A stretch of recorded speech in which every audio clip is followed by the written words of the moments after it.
Pare por um instante. Respire fundo e imagine-se, neste exato momento, os céus se abrissem diante dos seus olhos. Se aquilo que hoje parece invisível se tornasse claro como o sol ao meio-dia, se o véu que separa o natural do eterno fosse rasgado e você pudesse enxergar a realidade espiritual por trás de tudo o que acontece na terra.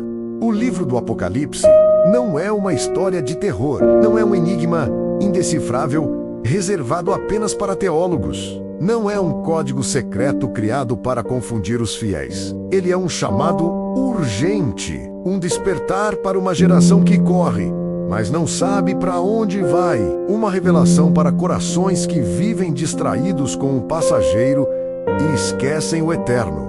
Muitos tremem ao ouvir essa palavra. Outros evitam o assunto por medo do desconhecido. Há quem pense que se trata apenas de catástrofes globais, criaturas simbólicas e destruição iminente. Mas o Apocalipse é, acima de tudo, a revelação de Jesus Cristo glorificado. É o momento em que Deus decide levantar o véu da história e mostrar quem realmente governa o universo. Por trás dos selos, das trombetas, das taças, da besta, do dragão e das visões impressionantes, existe uma mensagem clara, poderosa e transformadora. Porque enquanto o mundo vê caos, o céu vê propósito. Enquanto a humanidade enxerga crise, Deus executa um plano perfeito, milimetricamente conduzido por sua soberania. Este livro não começa com o fim do mundo. Ele começa com a revelação do Rei. Ele começa mostrando que, mesmo quando tudo parece fora de controle, há um trono firme no centro de tudo. E antes que você pense que isso é distante demais, simbólico demais ou assustador demais, entenda algo profundo.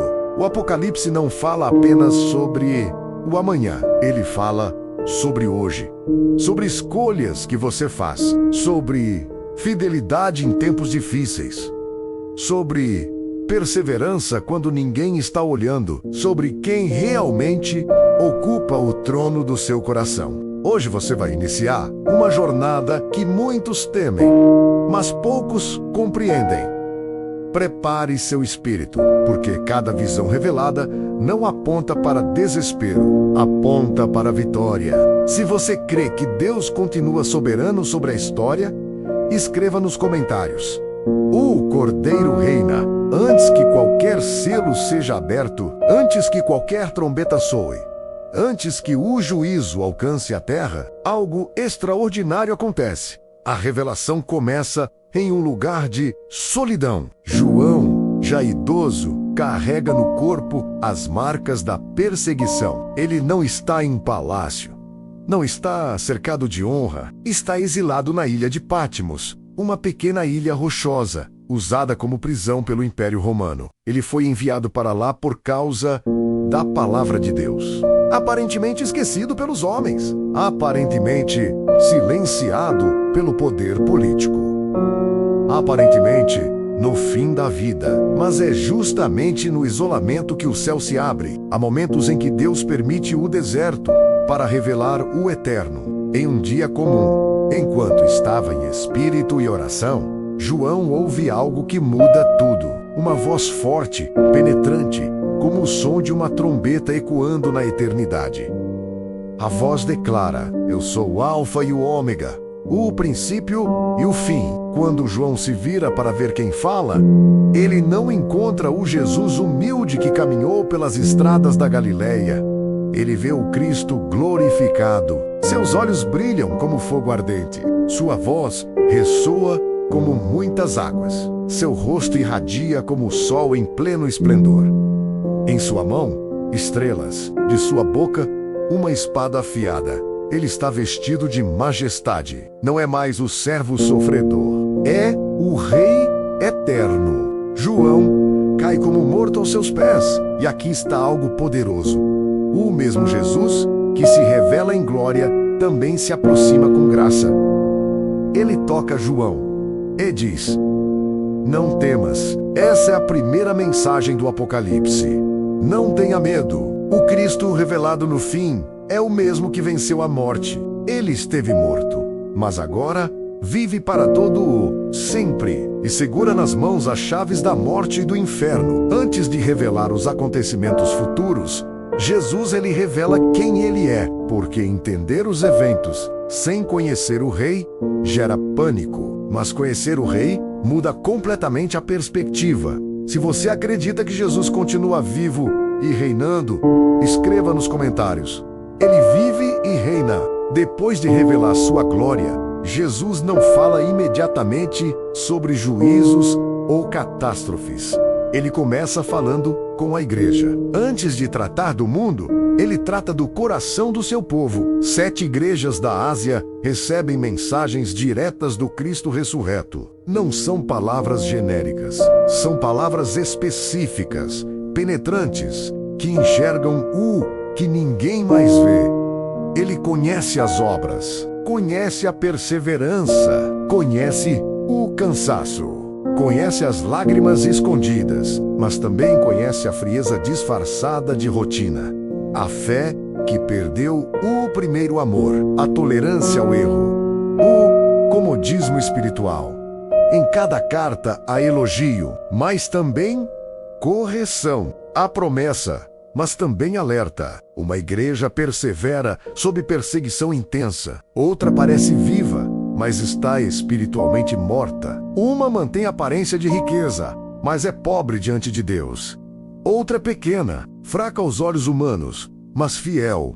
E essa recebe uma porta aberta que ninguém pode fechar. Essas cartas não são apenas registros históricos. São espelhos. Cada igreja representa um tipo de coração, um tipo de postura espiritual, um tipo de geração. E a pergunta silenciosa ecoa até hoje. Se Jesus escrevesse uma carta para você, o que ele diria? Ele diria que você persevera ou que abandonou o primeiro amor? Diria que você é fiel no secreto? Ou que vive apenas de aparência? Antes que os selos sejam quebrados, Cristo faz algo essencial. Ele chama a igreja ao arrependimento, porque o Apocalipse não é apenas sobre o fim da história, é sobre alinhamento. É um chamado à vigilância. Quem tem ouvidos, ouça o que o Espírito diz às igrejas. Não é apenas para ouvir, é para responder, porque aqueles que vencem recebem promessas eternas, comer da árvore da vida, receber um novo nome, vestir roupas brancas, assentar-se com Cristo no seu trono. Antes do caos global, vem o ajuste interior, e talvez essa seja a parte mais urgente para nós hoje. Se você deseja permanecer fiel até o fim, escreva nos comentários. Quero permanecer firme. Depois das cartas às igrejas, algo muda drasticamente. João vê uma porta aberta no céu. Não é apenas uma visão bonita, é um convite. Uma voz poderosa diz: sobe aqui e eu te mostrarei o que deve acontecer depois destas coisas. De repente, João não está mais olhando da perspectiva da terra. Ele é levado em espírito para uma realidade superior. E o que ele vê primeiro não são guerras, não são monstros, não são desastres. Ele vê um trono. No centro de tudo, há um trono. Isso é fundamental. Antes que qualquer evento seja revelado, Deus mostra quem está no controle. O trono não está vazio, não está ameaçado, não está abalado. Ao redor dele, há relâmpagos, trovões e vozes, sinais de majestade e autoridade. Um arco-íris resplandece como esmeralda, lembrando a aliança e a fidelidade divina. 24 anciãos estão assentados ao redor, vestidos de branco, com coroas em suas cabeças. Eles representam redenção, governo espiritual, autoridade concedida por Deus. E mais perto ainda do trono, 4 seres viventes proclamam sem cessar: Santo, Santo, Santo é o Senhor Deus Todo-Poderoso, aquele que era, que é e que há de vir. Não há silêncio ali, não há dúvida ali, não há medo ali. Há adoração. Cada vez que a santidade de Deus é proclamada, Os anciãos lançam suas coroas diante do trono. Eles entendem algo profundo. Toda honra pertence a ele. Enquanto na terra homens disputam poder, no céu toda autoridade é devolvida ao Criador. O Apocalipse começa nos ensinando algo essencial. Antes de olhar para os acontecimentos, olhe para o trono, porque quando você entende quem está sentado nele, o medo perde força.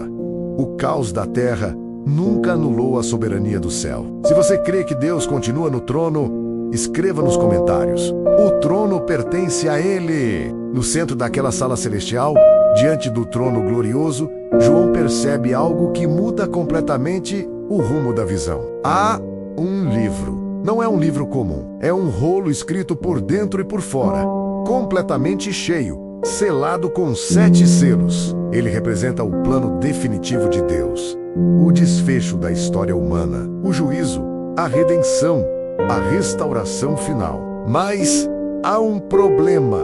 Uma pergunta ecoa por todo o céu com voz poderosa. Quem é digno de abrir o livro e desatar os seus selos? O silêncio toma conta. Nenhum anjo se adianta. Nenhum ancião responde. Nenhum ser criado é considerado digno. João começa a chorar intensamente. Ele chora porque entende o que aquilo significa.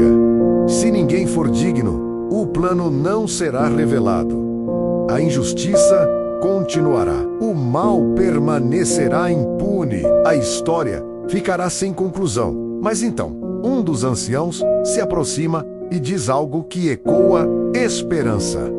Não chores. Eis que o leão da tribo de Judá venceu. João espera ver um leão poderoso, forte, imponente. Mas quando olha, ele vê um cordeiro. Um cordeiro como se tivesse sido morto, mas que está vivo. Essa é a revelação mais poderosa do Apocalipse. A vitória não veio pela força bruta, veio pelo sacrifício. O cordeiro se aproxima do trono e toma o livro da mão direita daquele que está assentado. No mesmo instante, o céu explode em adoração. Milhares e milhares de anjos proclamam: digno é o cordeiro que foi morto de receber poder, riqueza, sabedoria, força, honra, glória e louvor. Porque só ele venceu o pecado. Só ele derrotou a morte. Só ele pode conduzir a história até o fim glorioso. O Apocalipse não é sobre destruição, é sobre a vitória do Cordeiro. E o Cordeiro tem o livro nas mãos. Se você reconhece que Jesus é o único digno, escreva nos comentários. Só o Cordeiro é digno. O Cordeiro segura o livro. O céu observa em silêncio reverente e então o primeiro selo é aberto. Não é um gesto simples. Cada selo rompido libera acontecimentos que impactam a terra de forma profunda. O invisível começa a se manifestar no visível. Quando o primeiro selo se rompe, surge um cavalo branco. Seu cavaleiro carrega um arco e recebe uma coroa. Ele sai vencendo, e para vencer representa conquista, poder, domínio, menos mais também engano, sedução, falsas promessas de paz. O segundo selo é aberto. Um cavalo vermelho aparece. Seu cavaleiro recebe autoridade para tirar a paz da terra. Guerras se levantam, conflitos explodem, a violência se espalha. O terceiro selo. Um cavalo preto, escassez, fome, desigualdade. O preço do alimento dispara. O básico se torna luxo. O quarto selo. Um cavalo amarelo esverdeado. Seu nome é morte, e o inferno o segue. Epidemias, tragédias, destruição em larga escala. Esses 4 cavaleiros revelam uma verdade incômoda. Quando o coração humano se afasta de Deus, as consequências são inevitáveis. Mas perceba algo importante: nada acontece sem que o selo seja aberto pelo Cordeiro. Nada foge do controle divino. Mesmo o juízo, acontece sob autoridade celestial. Quando o quinto selo é aberto, João vê as almas daqueles que foram mortos por causa da palavra. Eles clamam por justiça. Eles não foram esquecidos. O sexto selo traz sinais no céu: terremotos, abalos cósmicos. Os poderosos da terra tentam se esconder. Percebem que algo maior está acontecendo. E aqui está a grande pergunta que ecoa: quem poderá permanecer em pé? Não é uma pergunta sobre força física, é sobre firmeza espiritual. Porque quando tudo começa a ser abalado, somente quem está alicerçado na rocha permanece. O Apocalipse não foi escrito para gerar pânico, foi escrito para preparar. Se você deseja permanecer firme quando tudo for abalado, escreva nos comentários: minha fé está na rocha. Antes que o próximo ciclo de acontecimentos avance, algo surpreendente acontece. Há uma pausa. 4 anjos estão posicionados nos 4 cantos da terra, segurando os ventos, impedindo que a destruição avance imediatamente. É como se o céu dissesse: espere, porque, mesmo em meio ao juízo, Deus demonstra misericórdia. Outro anjo sobe do nascente do sol, trazendo o selo do Deus vivo. Ele clama em alta voz para que não se cause dano à terra, até que os servos de Deus sejam selados em suas testas. Isso revela algo poderoso. Deus conhece os seus. Antes que a tempestade se intensifique, há uma marca espiritual, não visível aos olhos humanos, mas clara no mundo espiritual. Não é um selo de medo, é um selo de pertencimento. É identidade. João ouve o número dos selados: 144.000 das tribos de Israel. Representam um remanescente separado, preservado, guardado para um propósito maior. Mas a visão se amplia. De repente, João vê uma multidão incontável. Pessoas de todas as nações, tribos, povos e línguas, vestidos de branco, com palmas nas mãos. Eles proclamam: a salvação pertence ao nosso Deus, que está assentado no trono, e ao Cordeiro. Essa multidão passou por grande tribulação, enfrentou perseguição, dor, sofrimento, mas agora estão diante do trono, sem lágrimas, sem fome, sem sede. O Cordeiro os guia às fontes das águas da vida. Isso revela algo essencial: o sofrimento não é o capítulo final. A tribulação não é o destino eterno dos fiéis. A recompensa, a consolo, a restauração. Enquanto o mundo enxerga apenas caos, o céu mostra um povo vitorioso. Se você deseja fazer parte dessa multidão que adora diante do trono, escreva nos comentários: eu escolho permanecer fiel. Quando o Cordeiro abre o 7º selo, algo inesperado acontece. Há silêncio no céu. Por cerca de meia hora, toda a majestade celestial permanece em silêncio absoluto. Sem cânticos, sem proclamações, sem trovões.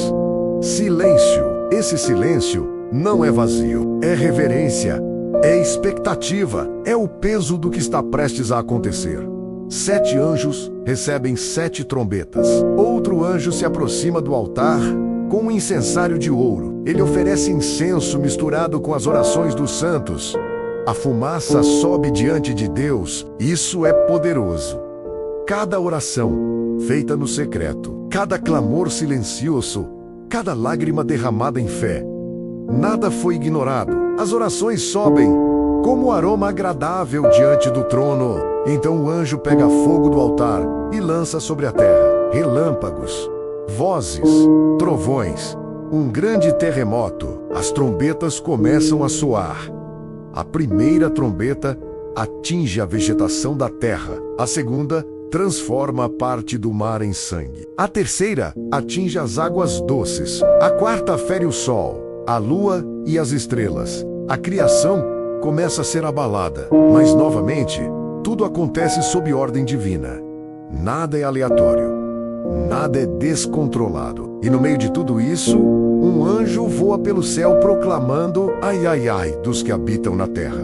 O Apocalipse mostra que a justiça de Deus não é fraca, nem indiferente, mas também revela que antes do juízo completo, há avisos, há alertas, há tempo para arrependimento, porque Deus não tem prazer na destruição.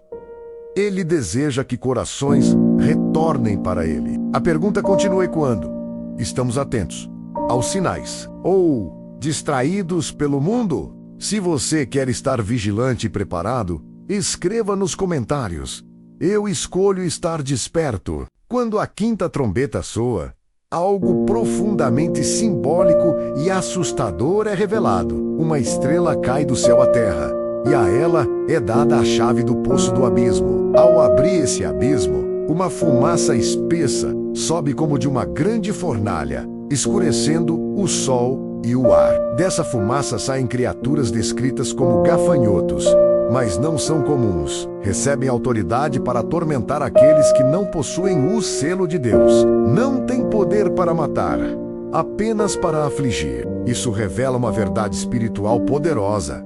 Até mesmo forças malignas operam dentro de limites estabelecidos por Deus. Nada foge ao controle soberano. A sexta trombeta intensifica ainda mais os acontecimentos. 4 anjos que estavam preparados para um tempo específico são soltos. Um grande conflito se levanta, mas mesmo diante de sinais tão claros, o texto revela algo doloroso. Muitos não se arrependem, mesmo vendo juízos, mesmo percebendo que algo sobrenatural está acontecendo. Continuam presos à idolatria, à violência, à corrupção e ao egoísmo.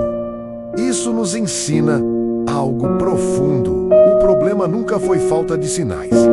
O problema é dureza de coração. Entre a sexta e a sétima trombeta, João vê um anjo poderoso descendo do céu, envolto em nuvem, com um arco-íris sobre a cabeça. Seu rosto brilha como o sol, e seus pés são como colunas de fogo. Ele segura um pequeno livro aberto. João recebe a ordem de comer esse livro. Em sua boca é doce como mel, mas em seu estômago se torna amargo. A palavra de Deus é assim: doce, porque traz esperança, verdade e vida. Amarga, porque confronta, corrige e exige transformação. Não basta apenas ouvir a revelação.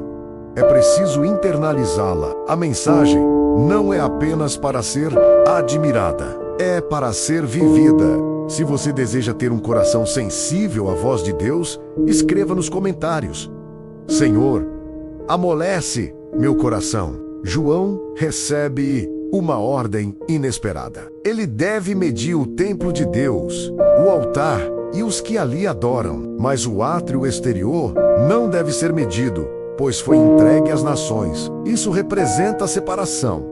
Deus distingue aquilo que lhe pertence. Ele conhece os verdadeiros adoradores. Em meio ao cenário profético, surgem 2 testemunhas. Elas profetizam por um período determinado, vestidas de pano de saco, sinal de arrependimento e advertência. São descritas como 2 oliveiras e 2 candeeiros diante do Senhor da terra. Carregam autoridade espiritual, palavras que confrontam, sinais que confirmam. Durante seu ministério, ninguém pode silenciá-las. Mas quando completam sua missão, a besta que sobe do abismo as ataca e as mata. Seus corpos ficam expostos. O mundo celebra sua morte. A troca de presentes, como se o silêncio das testemunhas fosse motivo de festa. Mas 3 dias e meio depois, algo extraordinário acontece.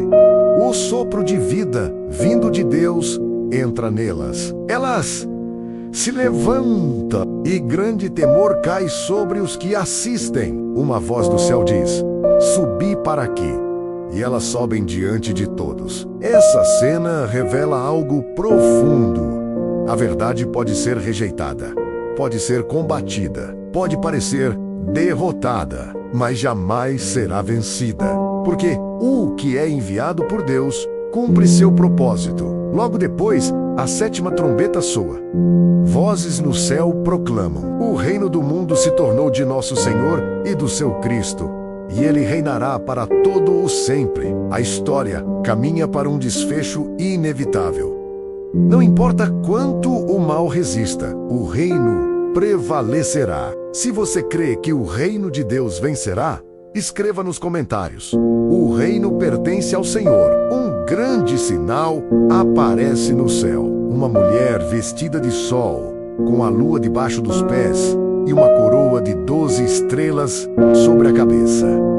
Ela está grávida e clama com dores de parto. Outro sinal: surge um grande dragão vermelho, com 7 cabeças e 10 chifres. Sua cauda arrasta parte das estrelas do céu e as lança sobre a terra. Ele se posiciona diante da mulher, pronto para devorar o filho assim que nasça. Essa visão revela uma batalha muito mais antiga do que imaginamos.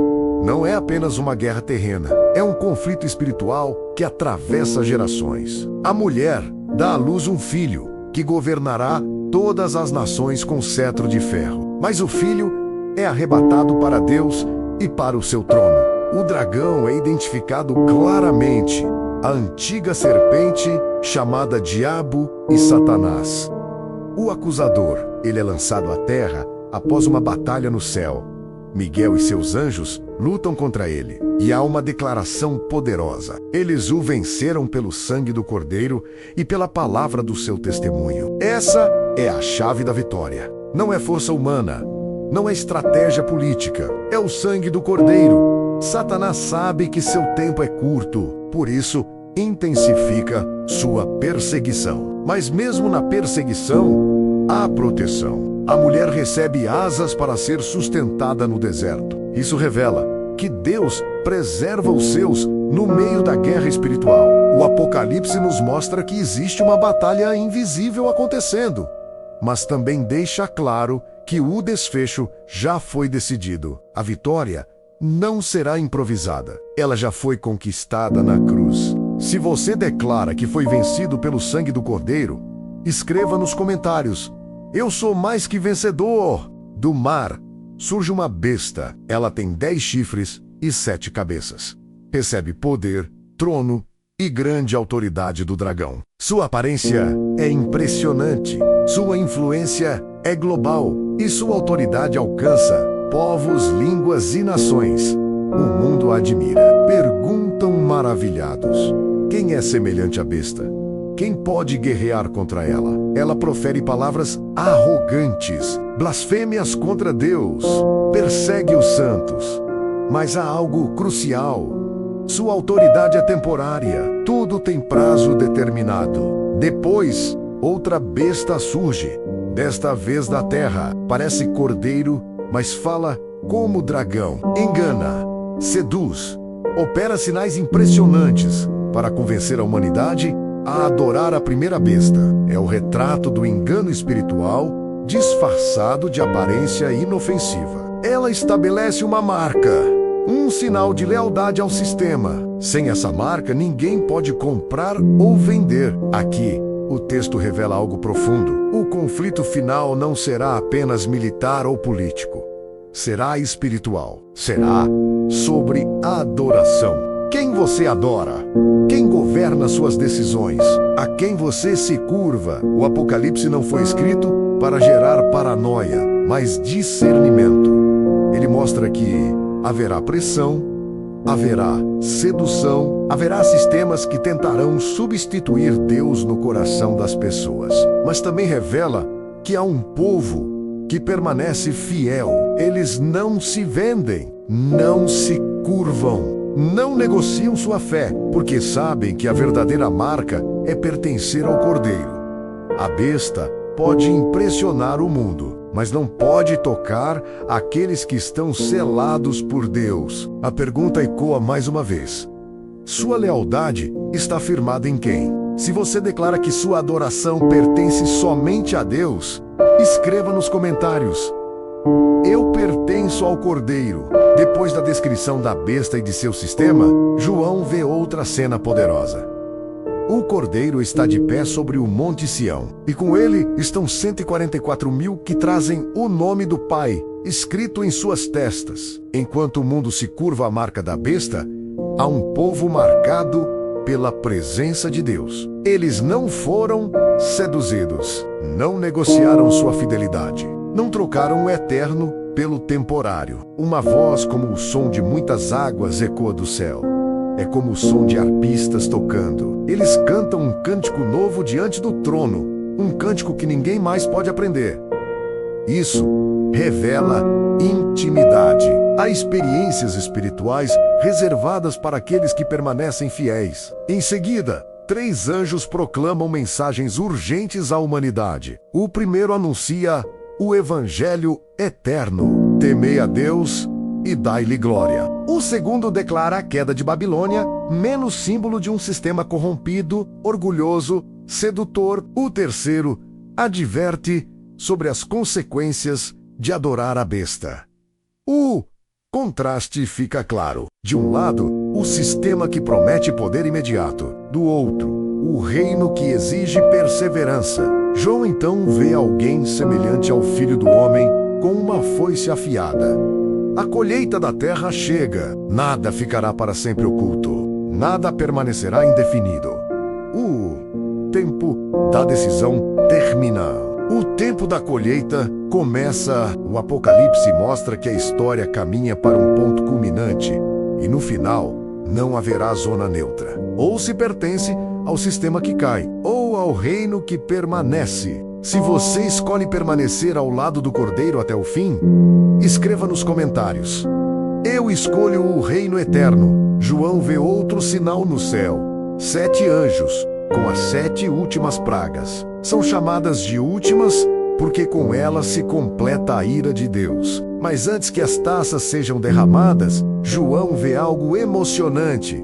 Um mar como de vidro, misturado com fogo, e sobre ele estão aqueles que venceram a besta, sua imagem e sua marca. Eles têm harpas de Deus nas mãos. Não estão desesperados. Estão cantando. Cantam o cântico de Moisés e o cântico do Cordeiro. Grandes e maravilhosas são as tuas obras, Senhor Deus Todo-Poderoso. Justos e verdadeiros são os teus caminhos. Enquanto a terra enfrenta juízo, o céu proclama justiça. Os 7 anjos recebem taças de ouro cheias da ira de Deus. Quando a primeira taça é derramada, feridas atingem aqueles que têm a marca da besta. A segunda transforma o mar em sangue. A terceira atinge os rios. A quarta intensifica o calor do sol. A quinta mergulha o reino da besta em trevas. A sexta prepara o cenário para um grande confronto. E a sétima provoca um terremoto sem precedentes. Mas mesmo diante de tudo isso, muitos continuam blasfemando. Isso revela algo profundo. O juízo não endurece apenas circunstâncias. Ele revela corações. Quem rejeita a verdade persistentemente acaba se tornando insensível. Mas para os fiéis, essa fase não é motivo de pânico. É a confirmação de que a justiça de Deus não falha. O mal pode parecer dominante por um tempo, mas ele tem prazo de validade. Se você confia que Deus é justo em todos os seus caminhos, escreva nos comentários: seus caminhos são perfeitos. Um dos anjos convida João a ver o julgamento de uma grande figura simbólica. Babilônia. Ela é descrita como uma mulher vestida de púrpura e escarlate, adornada com ouro e pedras preciosas. Em sua mão, um cálice de ouro cheio de impurezas.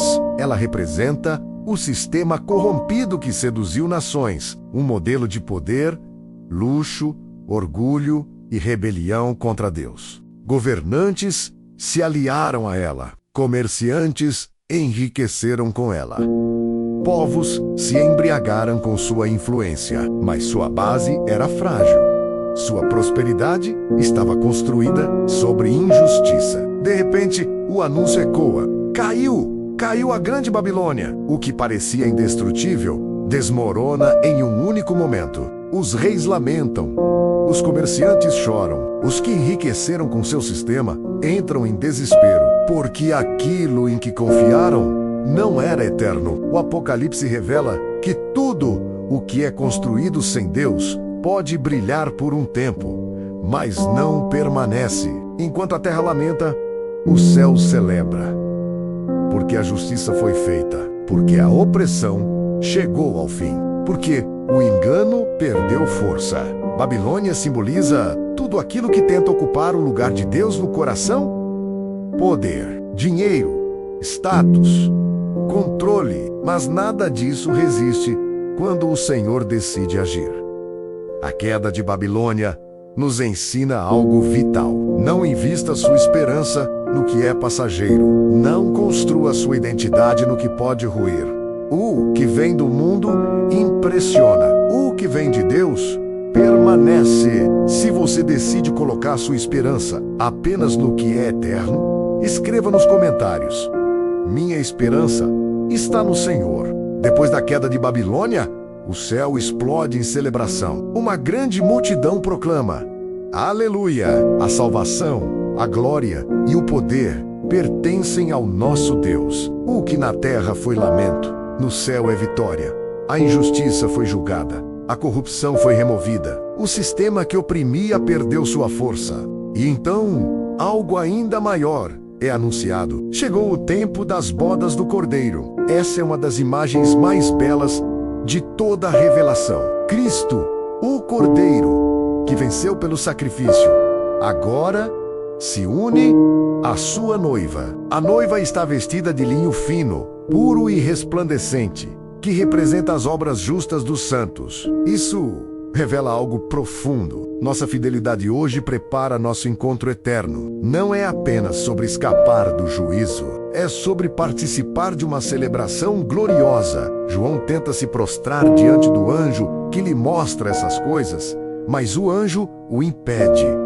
Adora a Deus, porque toda revelação, todo milagre, todo juízo, tudo aponta para Ele. Então o céu se abre e João vê um cavalo branco. Aquele que o monta é chamado fiel e verdadeiro. Seus olhos são como chama de fogo. Em sua cabeça há muitos diademas. Seu nome é Palavra de Deus. Ele não vem mais como cordeiro silencioso. Agora vem como rei guerreiro. Com justiça, julga e peleja. Os exércitos do céu o seguem. Da sua boca sai uma espada afiada, menos símbolo da sua palavra poderosa. Ele derrota a besta e o falso profeta. Não há batalha prolongada. Não há disputa equilibrada. O mal não tem chance diante do Rei dos Reis. E em suas vestes está escrito: Rei dos Reis e Senhor dos Senhores. O Apocalipse mostra que o final não é incerto. O Rei já está revelado. A pergunta é: estamos preparados para recebê-lo como Salvador ou enfrentá-lo como juiz? Se você reconhece Jesus como Rei soberano, escreva nos comentários: Ele é o Rei dos Reis. Após a vitória gloriosa do Rei dos Reis, João vê um anjo descer do céu com a chave do abismo e uma grande corrente na mão. Ele prende o dragão, menos a antiga serpente, que é o diabo e Satanás, e o lança no abismo por 1000 anos. Pela primeira vez desde a queda da humanidade, o acusador é silenciado. Aquele que enganava as nações é contido. É o início de um período conhecido como o milênio. João vê tronos e aqueles que foram fiéis recebem autoridade para julgar. Aqueles que sofreram perseguição por causa de Cristo agora participam do seu governo. É a reversão completa do cenário. Os que foram desprezados são honrados. Os que foram perseguidos são exaltados. Os que permaneceram firmes recebem recompensa. Mas após os 1000 anos, Satanás é solto por breve tempo. Ele volta a enganar as nações, reunindo-as para um último confronto. Isso revela algo profundo. Mesmo após um período de paz, o coração humano sem transformação continua vulnerável ao engano, mas essa rebelião final é rapidamente interrompida. Fogo desce do céu! O diabo é lançado no lago de fogo, onde a besta e o falso profeta já estão. O mal chega ao seu fim definitivo. Não haverá novo levante. Não haverá novo engano. Não haverá segunda tentativa. Então João vê algo solene. Um grande trono branco. Aquele que está assentado nele julga os mortos, grandes e pequenos.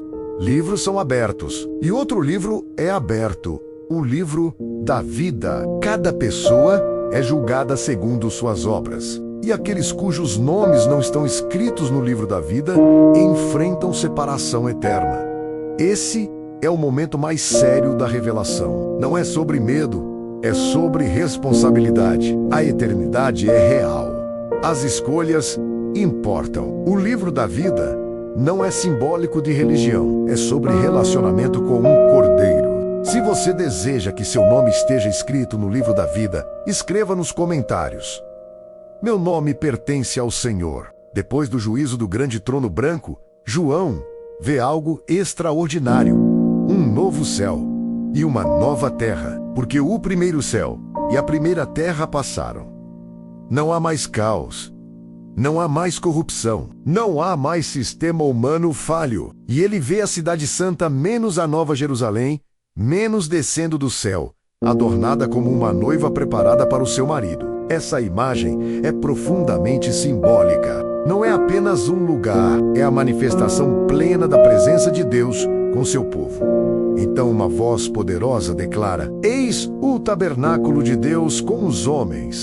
Ele habitará com eles. Essa é a promessa final. Desde o Éden, Deus desejava comunhão direta com a humanidade.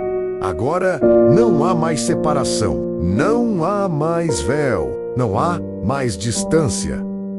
E a declaração continua: ele enxugará dos seus olhos toda lágrima. Não diz que nunca houve dor, mas diz que ela não permanecerá. A morte já não existirá. Não haverá luto, nem pranto, nem dor. As antigas coisas passaram. Aquele que está sentado no trono declara: eis que faço novas todas as coisas. Não é reforma, é renovação completa. A cidade brilha com a glória de Deus. Seus muros são de jaspe. Suas ruas são de ouro puro como vidro transparente. Mas há algo ainda mais impactante. Não há templo na cidade, porque o próprio Senhor Deus, Todo-Poderoso, e o Cordeiro são o seu templo. Não há necessidade de sol ou lua. A glória de Deus a ilumina. As nações andam à sua luz. Nada impuro entra ali. Nada que cause mentira ou corrupção. Somente aqueles inscritos no livro da vida do Cordeiro. Essa é a esperança final do Apocalipse. A história não termina em destruição. Termina em restauração. Se você anseia pelo dia em que Deus fará novas todas as coisas, escreva nos comentários: eu espero pelo novo céu e nova terra. João continua contemplando a cidade santa. Um anjo lhe mostra o rio da água da vida, claro como cristal, que sai do trono de Deus e do Cordeiro. Esse rio representa vida contínua, sustento eterno, plenitude sem fim. No meio da praça da cidade está a árvore da vida, aquela mesma árvore mencionada no início da história da humanidade. O que foi perdido no Éden agora é restaurado para sempre. A árvore produz frutos todos os meses. Suas folhas são para a cura das nações. Isso revela que o plano de Deus nunca foi destruição, mas restauração completa. Não haverá mais maldição. O trono de Deus e do Cordeiro estará na cidade. Seus servos o servirão. Mas o mais profundo não é o serviço, é a comunhão. Eles verão a sua face. Essa é uma das frases mais poderosas de toda a Bíblia. Desde que o pecado entrou no mundo, a humanidade não podia contemplar plenamente a glória de Deus. Agora, não há mais barreira, não há mais separação. Seu nome estará nas testas deles. Isso simboliza identidade definitiva, pertencimento eterno. Não haverá mais noite, não haverá necessidade de lâmpada ou sol. O Senhor Deus os iluminará, e eles reinarão para todo o sempre. Perceba como tudo termina diferente de como começou. No início da Bíblia, o homem foi expulso do jardim. No final, ele habita na cidade gloriosa. No início, houve queda. No final, a restauração. No início, lágrimas. No final, luz eterna. O Apocalipse não é um livro de medo. é um livro de esperança. Se você deseja viver na luz eterna do Senhor, escreva nos comentários: quero ver a face de Deus. O anjo declara a João. Estas palavras são fiéis e verdadeiras. Não são metáforas vazias. Não são promessas frágeis. São decretos eternos. Jesus afirma: eis que venho sem demora. Essa frase ecoa como um chamado urgente. Não é apenas uma promessa futura. É um convite presente. Um convite à vigilância, à perseverança, à fidelidade diária. Bem-aventurado aquele que guarda as palavras da profecia deste livro. O Apocalipse não foi escrito apenas para ser entendido. Foi escrito para ser vivido. João, profundamente impactado, tenta novamente se prostrar diante do anjo. Mas a resposta é clara: adora a Deus. Toda revelação aponta para isso. Toda visão conduz a isso. Toda profecia culmina nisso. Adoração. Jesus declara algo extremamente pessoal. Eu sou o Alfa e o Ômega, o primeiro e o último, o princípio e o fim.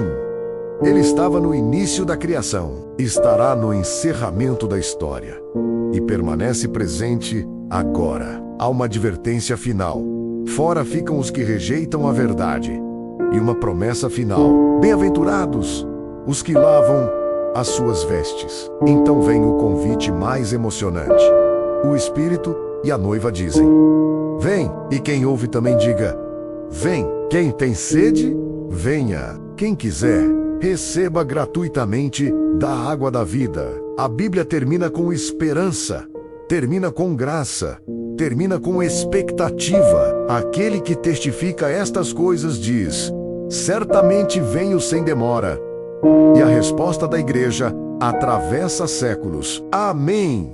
Vem, Senhor Jesus. Que essa não seja apenas uma frase repetida, que seja um clamor verdadeiro do nosso coração. Se você deseja estar preparado para a volta do Senhor, escreva nos comentários: vem, Senhor Jesus. Que essa jornada pelo Apocalipse fortaleça sua fé, renove sua esperança e firme seus passos no caminho eterno.